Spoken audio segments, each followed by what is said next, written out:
अयोध्या सिंह उपाध्याय का जन्म 1865 में उत्तर प्रदेश के आजमगढ़ जिले के निजामाबाद नामक स्थान पर हुआ था। अयोध्या सिंह उपाध्याय अपने जीवन में नाटकों और उपन्यासों की ओर आकर्षित हुए और फिर धीरे धीरे कविता लिखने लगे। 1893 में उन्होंने प्रद्युम्न न विजय नाटक की रचना की तथा 1894 में उन्होंने रुक्मिणी परिणय नाटक की रचना की। 1834 में उनका पहला उपन्यास प्रेमकांत भी प्रकाशित हुआ। 1899 में ठेठे हिंदी का ठाठ और 1907 में अधखिला फूल प्रकाशित हुए। उन्होंने काशगढ़ हिंदू विश्वविद्यालय में हिंदी शिक्षक के रूप में भी काम किया था। काव्य रचना की शुरुआत अयोध्या सिंह उपाध्याय ने ब्रजभाषा से ही की। रस कलश की रचनाओं से हमें स्पष्ट पता चलता है कि ब्रजभाषा पर इनका अच्छा अधिकार था, किंतु समय की आवश्यकता को उन्होंने तुरंत समझ लिया और इसलिए खड़ी बोली में काव्य रचना आरंभ कर दी। सन 1924 में से हिंदी साहित्य सम्मेलन के प्रधान पद पर भी नियुक्त हुए। सन 1947 में 76 वर्ष की आयु में अयोध्या सिंह उपाध्याय का निधन हो गया। अयोध्या सिंह उपाध्याय हरिऔध हिंदी साहित्य के प्रमुख रचनाकारों में से हैं। हिंदी भाषा में खड़ी बोली को काव्य की भाषा के पद पर प्रतिष्ठित करने वाले यही थे। इन्होंने परंपरा से चली आ रही इस धारणा को समाप्त किया कि अवधी और ब्रज में ही महाकाव्य रचे जा सकते हैं। खड़ी बोली की क्षमता को उन्होंने प्रमाणित कर दिखाया। कई महत्वपूर्ण काव्य रचनाओं से उन्होंने यह सिद्ध कर दिया कि अब खड़ी बोली में भी महाकाव्य रचे जा सकते हैं। खड़ी बोली में छोटी बड़ी कई महत्वपूर्ण काव्य रचना करके वे इस भाषा के प्रथम महाकवि बने। अयोध्या सिंह उपाध्याय हरिऔध के बारे में या उनकी रचनाओं से जुड़े प्रश्न हिंदी की परीक्षाओं में पूछे जाते हैं, इसलिए इस ब्लॉग में अयोध्या सिंह उपाध्याय हरिऔध की प्रमुख रचनाएं बताई जा रही है जो आपकी परीक्षाओं की तैयारी को मजबूत करेंगी। अयोध्या सिंह उपाध्याय हरिऔध के नाटक। प्रद्युम्न विजय 1893 ई। रुक्मिणी परिणय 1894 ई। अयोध्या सिंह उपाध्याय हरिऔध के उपन्यास। प्रेमकांता 1894 ई। ठेठ हिंदी का ठाठ 1899 ई। अधखिला फूल 1907 ई। अयोध्या सिंह उपाध्याय हरिऔध के काव्य। रसिक रहस्य 1899 ई।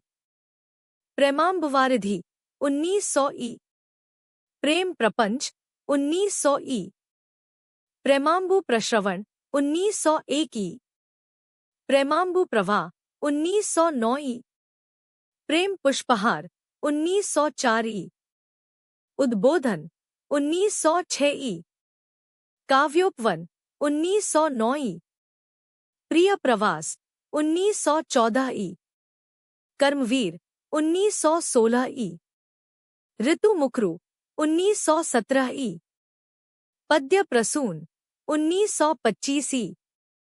पद्यम प्रमादे 1927 ई। चोखे चौपदे 1932 ई। वैदेही वनवास 1940 ई। चुपते चौपदे। रस कलश। अयोध्या सिंह उपाध्याय हरिऔध की प्रसिद्ध कविताएं। अनूठी बातें। अपने को न भूलें। अभिनव कला।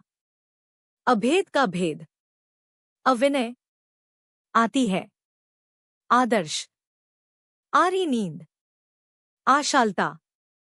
आँख का आंसू। आंसू। आंसू और आँखें।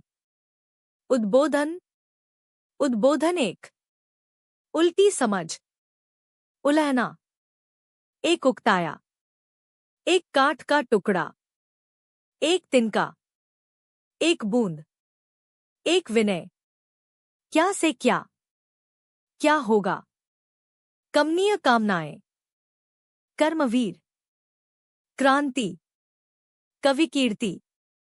कवित्व, कृतज्ञता, कुछ उल्टी सीधी बातें, कुसुम चयन, कोयल, खद्योत, गुणगान, गौरवगान, घनश्याम, घर देखो भालो, चतुर नेता, चंदा मामा, चमकीले तारे, चाहिए, चू चू चू चू, म्याऊं म्याऊं, जन्मभूमि, जागो प्यारे, जीवन, जीवन मरण, जुगनू, तंत्री के तार, दमदार दावे, दिया, नादान, निर्मम संसार, निराला रंग, प्यासी आंखें, प्रार्थना, परिवर्तन, प्रेम, पुण्यस्लीला, पुष्पांजलि,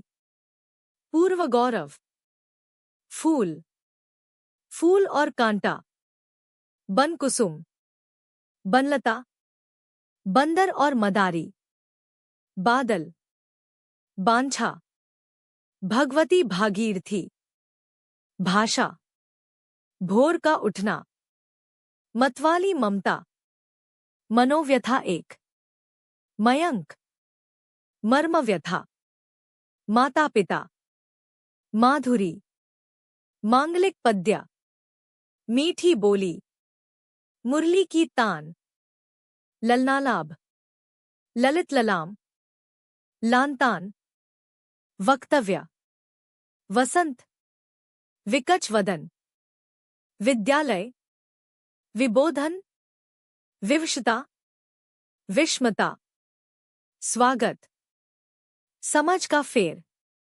सरिता, सुशिक्षा सोपान, सेवा, सेवा एक, हमारा पतन, हमारे वेद, हमें चाहिए, हमें नहीं चाहिए। हिंदी भाषा ये सब उनकी कविताएं हैं।